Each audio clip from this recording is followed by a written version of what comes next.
안녕하세요. 소소한 행복으로 성공적인 인생 만들기 소행성인의 오리배입니다. 오늘 아침에 일어나 보니 오늘은 참 잘 잤다 라는 느낌이 들더군요. 며칠 전만 해도 아침 저녁으로 열대야 때문에 힘들었고 낮에는 무더위 때문에 참 힘들었죠. 근데 제가 사는 동네만 그런지 몰라도 이제는 아침 저녁으로 서늘하다 할 정도로 날씨가 기온이 내려갔더라고요. 여러분 사시는 데도 똑같이 기온이 내려갔나 모르겠네요. 코로나도 오늘 아침에 뉴스를 접했어요. 코로나가 우리나라에 생긴 이후로 처음으로 2,000명이 넘은 날이더라고요. 많이 힘드시죠? 뭐 매번 힘들다는 말밖에 할 얘기가 없네요. 날씨의 변화처럼 언젠가 우리도 코로나에서 벗어나 일상생활로 돌아오는 날이 빨리 왔으면 좋겠습니다.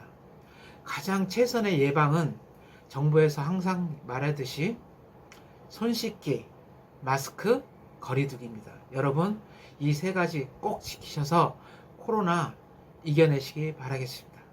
아니면 요즘 비대면이죠. 거의 다 누군가를 만나고 싶은 분도 못 만나시고 한번 안부 전화차 전화 주셔서 위로의 한마디라도 여러분들이 한 통씩 하셨으면 좋겠습니다. 자, 먼저 본론에 앞서 이미지 메이킹이란 도대체 무엇이고 어떤 이미지를 먼저 관리해야 되는지 한번 알아보고 가겠습니다. 자, 이미지 메이킹의 정의를 보면은 개인이 추구하는 목표를 위해 자신의 이미지를 통합적으로 관리하며 개인의 향상을 위해 끝없이 노력해가는 과정을 통칭해서 말하는 겁니다. 이미지 메이킹에 세 가지 요소가 있습니다. 자, 첫 번째, 내적 이미지, 본질이라고 하죠. 두 번째, 외적 이미지, 현상. 세 번째, 사회적 이미지, 관계라고 합니다. 제가 주로 다룰 이미지는 내적 이미지. 여러분, 외유내강이란 말 아시죠? 외적으로는 부드럽고 내적으로는 강함. 지금 같은 시기에 가장 필요한 것은 내적 강화인 것 같아요. 자, 제가 앞으로 다룰 이미지는 내적 강화. 나 자신을, 내면을 강화시키면 심리적으로 불안한 마음이 없어집니다. 자, 이제 본론으로 들어가서 여러분 지금 누군가 원망하고 계시지 않은가요? 저도 지금까지 많은 대상을 원망했습니다. 지금 아마 가장 원망스러운 거는 세상을 원망하겠죠? 이런 코로나, 뜻하지도 않은 이런 상황을 내가 겪어야 되고 힘든 상황을 겪게 되면 누구나 어떤 대상이든 원망을 하게 되어 있습니다. 하지만 이 원망이라는 게 결국은 내가 피해를 입거나 손해를 입거나 이랬을 때 원망이라는 걸 하게 되죠. 자, 지금부터 제가 제 얘기를 들려드리겠습니다. 저도 많은 대상을 원망을 했습니다.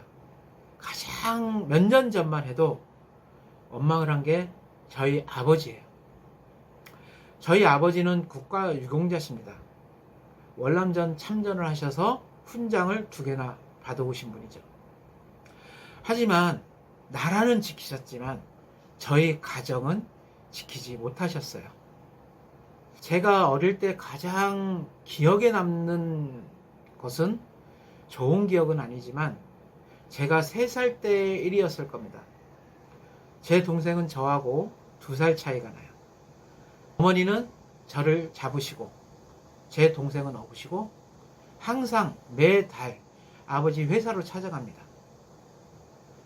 왜 찾아가냐고요? 아버지는 꽃놀이를 좋아하셨어요. 직장 동료의 꼬임에 빠져 꽃놀이 감상하시는 것을 너무 즐기신 나머지 중독에까지 이르게 됩니다. 그래서 월급 날만 되면 저희 어머니는 저를 손을 잡고 동생은 등에 업으시고 회사 앞으로 찾아가게 되죠. 찾아가서 기다리다 보면 어느새 아버지는 퇴근을 하고 회사에 안 계신 거예요. 그리고 나면 일주일, 열흘이 지나야 그때 눈이 시뻘개지셔갖고 집에 돌아오십니다. 그리고 던지시는 거는 월급 봉투, 그것도 동전 몇 개 들은. 그 이후로 아버지는 2, 3일 동안 주무셔요. 밤새도록 꽃놀이 감상을 하셨기 때문이죠. 이런 생활을 몇 년을 하다 보니까 결국은 회사에서도 그만두게 되십니다. 그리고 저희는 딴 데로 이사가, 조금 지금 사는 것보다 더 작은 곳으로 이사가게 돼서 거기서 장사 미천을 마련하게 됩니다. 하지만 이 중독이라는 게 쉽게 사라지지 않는다는 건 아시는 분은 아실 거예요. 특히 이 도박 중독. 조금만 장사를 해서 돈만 모아놓으면 아버지는 그 돈을 갖고 시장으로 물건 뗀다고 하러 가시면서 또 며칠 동안 안 들어옵니다. 이 생활을 언제까지 하냐? 제가 중학교 2학년 때까지 하게 돼요. 이런 생활을 하다 보니까 어머니도 지치죠. 그래서 어느 날 일이었어요. 이 반복되는 일이 그날도, 제가 중2 때 그날도 역시 똑같이 반복이 되더군요. 저희는 집에 아무것도 없었어요. 딸랑 김치 하나, 간장 하나. 아버지가 집에 있는 돈을 다 들고 나가셔서 며칠 동안 안 들어오셨기 때문이죠. 어머니 수중에는 단돈 1,000원짜리 두세 장. 그때 당시 이 돈으로 언제 들어오실지 모르는 아버지를 기다린다는 게 막막했습니다. 그래서 어떻게 하면 이 돈으로 오랫동안 배부르게 좀 뭘 먹을 수 있을까라고 생각해낸 거는 국수였어요. 지금은 국수, 중면, 소면 이렇게 나오지만은 옛날에는 한 가지 면밖에 안 나왔어요. 그 면을 500원어치 사면 지금은 얇지만 큰 것도 있지만 좀 이제 양이 많은 그 국수를 살 수 있었습니다. 보통 여러분들 국수를 삶아 먹을 때 어떻게 삶아 드시나요? 비빔국수는 물이 끓으면 국수를 넣고 그리고 끓은 다음에 국수가 익었을 때 찬물에 넣고 양념을 해서 비빔국수를 만들거나 아니면 국물을 넣고 끓는 물에 국수를 넣은 다음 잔치국수, 고명을 올려서 잔치국수를 만들어 먹죠. 그렇게 되면 우리 세 식구가 언제까지 이 끼니를 먹을지를 몰랐어요. 그래서 저희는 물을 넣자마자 국수를 같이 집어넣습니다. 그러니까 쉽게 얘기하면 국수죽을 끓이는 거예요. 죽을 끓여놓고 숟가락으로 퍼먹었어요. 간장에 비벼서 김치 하나 가지고. 그걸 세 식구가 먹으면서 어머니가 갑자기 눈물을 흘리시더라고요. 그때 당시 저희도 어머니를 이해하겠더라고요. 이 생활에 저보다 더 찌드신 게 어머니란 걸. 자식들은 배고파서 어쩔 줄 몰라 하고 아버지는 언제 들어오실지도 모르고 어머니는 한참 오시더니 저희도 당연히 따라 울었죠. 어머니의 현실, 우리의 현실이 너무 처량해서. 그래서 어머니는 결심을 하셨어요. 아버지랑은 도저히 못 살겠다고. 그래서 어머니는 저희한테 물었습니다.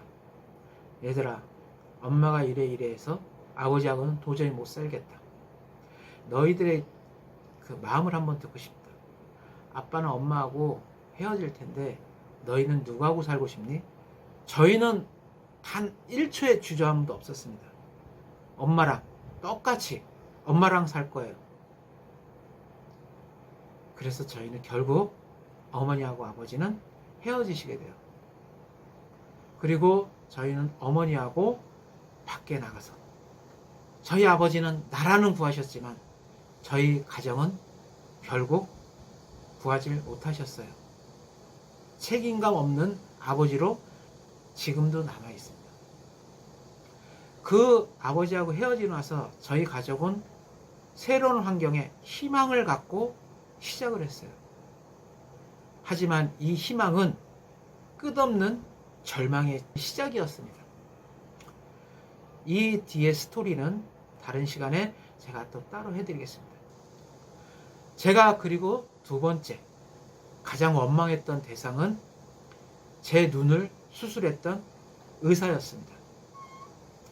저는 20대 어릴 때 가정을 힘들게 겪었기 때문에 20대는 오로지 경제활동에만 힘을 썼어요. 10년을 경제활동에 밤낮 안 가리고 일을 하다 보니까 돈은 벌지 몰라도 어느새 몸이 버티질 못했습니다. 몸이 이상을 느껴 계속 눈이 충혈되고 눈 앞에 뭐가 아른아른거리고 병원을 찾았습니다. 병원에서 의사의 진단은 녹내장. 녹내장을 아시는 분은 아시겠지만은 이게 가장 힘든 게 안압이 높아지면은 눈의 통증이 엄청나게 심하다는 거예요.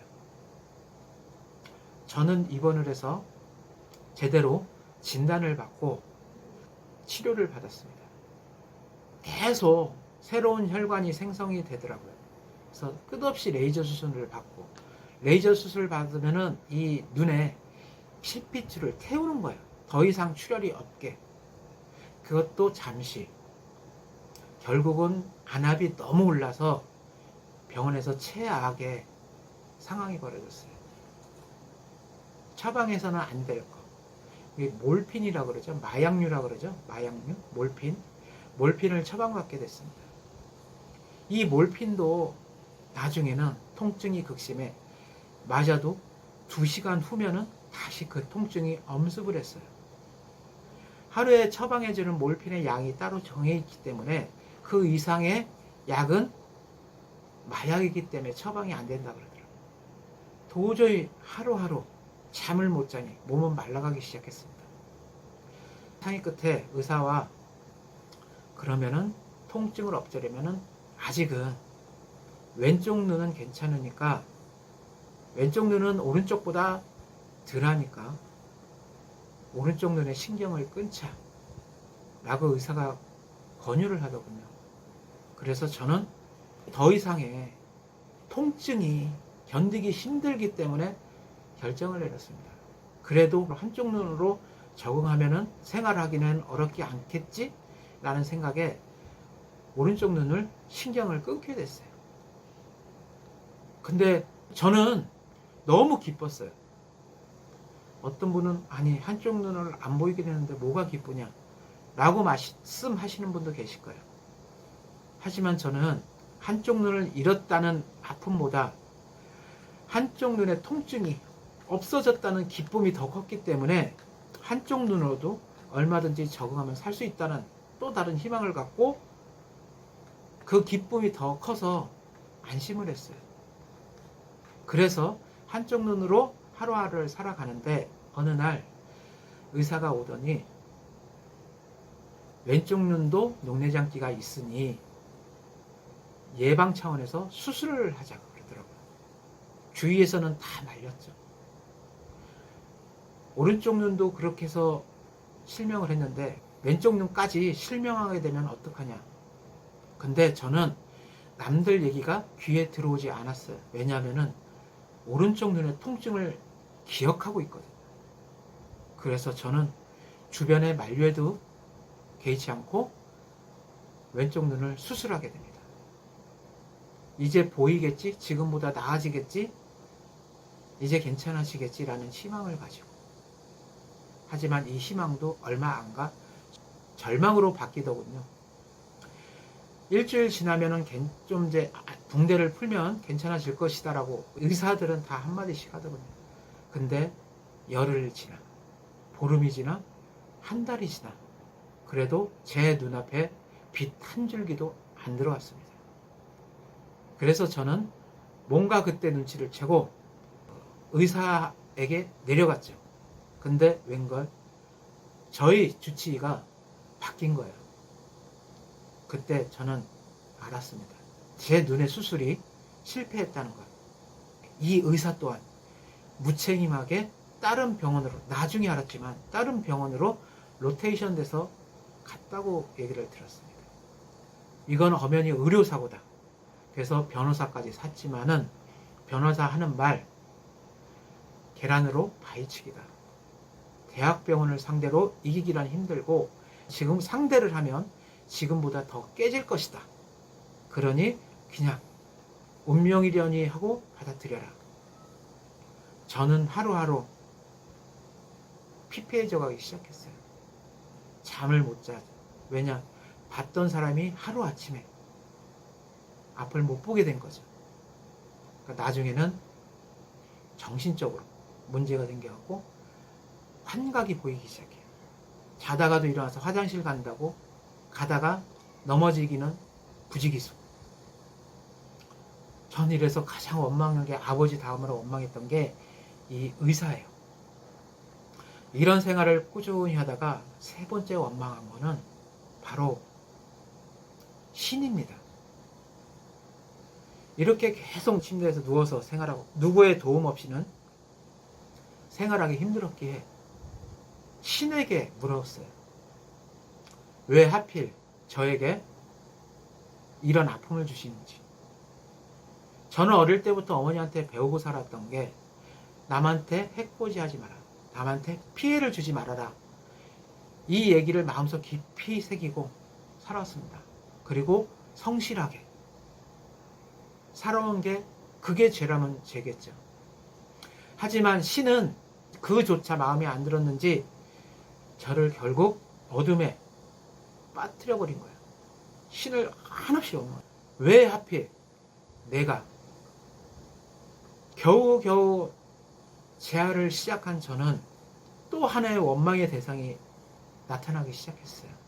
바로 세상에 대한 원망이에요. 재활을 하다 보니까 참 보였을 때 상상도 못할 정도의 상처를 갖게 돼요. 세상의 모든 것들이 저의 장애물이 되더군요.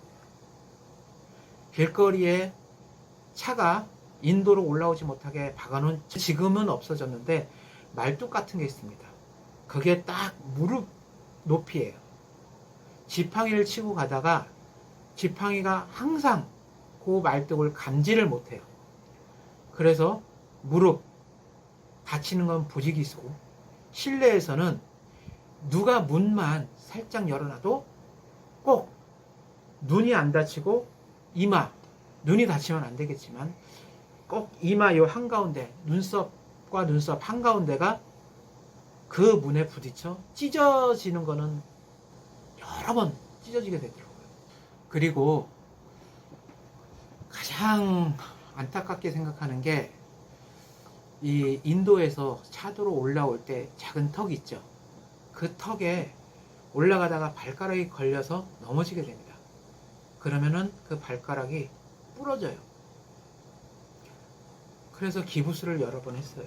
이러다 보니까 세상의 모든 것들이 장애물이고 세상의 모든 것들이 원망의 대상이 되거든요. 왜 하필 내가, 왜 나만, 남들은 다 행복해 보이는데 나만 불행할까? 계속 머릿속에 되뇌이게 돼요. 원망, 원망, 원망. 그 끝은 결국 절망입니다. 생각을 해보니까 절망한다는 건 참 끝이에요. 그 절망은. 근데 왜 나만 불행하냐? 생각 끝에 결론을 내렸습니다. 그 불행은 그 어느 누구도, 아버지도, 의사도, 신도, 세상도 저한테 가져다 주질 않은 거예요. 제 스스로 그 불행을 만들어 놓은 거예요. 이 여러 가지 원망의 대상을 이해해 보려고 노력했지만 이해한다고 되는 문제가 아니에요. 아버지가 이해한다고 제 인생이 바뀌겠습니까? 의사를 이해한다고, 의사가 최선을 다해서 제 눈이 이렇게 된 건데 의사를 원망하겠습니까? 신, 세상 항상 그 자리에 있던 것들이에요. 제 마음이 변한 거예요. 그래서 저는 결심을 했습니다. 제 마음가짐을 바꾸자. 인정을 하자. 인정을 하니까 내가 장애인이니까 다칠 수도 있고, 그 어떤 선택도 제가 한 거잖아요. 지금까지 살아온 인생도, 의사와 그 수술도, 신을 선택한 것도 저예요.